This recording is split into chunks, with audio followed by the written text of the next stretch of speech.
Thank you, Madam President. I think that SB 843 has some good qualities. I appreciate the fact that the forensic populations at Napa State Hospital are going to be carefully considered, as we have some very vulnerable people there that need to be carefully transitioned into outpatient or community-based services.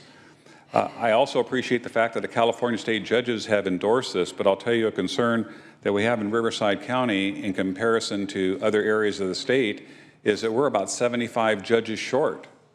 And I think the county of San Bernardino is facing the same judge shortage that is not a problem in some of the more urban areas like Los Angeles, San Francisco, and San Diego. So we have our courts that are jam-packed, and I know that our judges would like to have seen some funding for more judges in our county. I also am concerned about yet another increase in fees on guns, on legal owners of fire weapons. Now they're going to have increased fees on gun purchases if they want to expand their collections. And I'm also concerned about our legal judicial process, that by limiting the number of peremptory challenges to 6 from 10, that we are not going to give a fair shake to those that have been accused of crimes, and letting the process weed out, if you will, biased jurors for the benefit of the defendant that has a right to have a fair trial.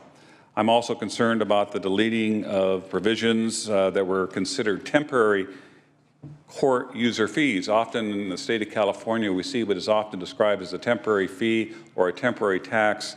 We're all very cynical, at least on this side of the aisle, that those often then get moved to be permanent, certainly in this question, to fund a questionable legal aid program. So for those reasons, Madam Chairwoman, also very concerned, of course, we have a jail funding program. There's no question we need more jails in some of our counties. Only those counties that haven't been the beneficiary of proceeds for jail constructions will be able to apply for this. I don't have a problem with the $270 million that is being proposed for those counties that need that help. The only thing I object to is that we're bonding for this. It's going to create a debt service, a long-term liability for the state of California, instead of taking that money out of the general fund and reducing our indebtedness, which is over $65 billion. For those reasons, I respectfully oppose and urge no vote.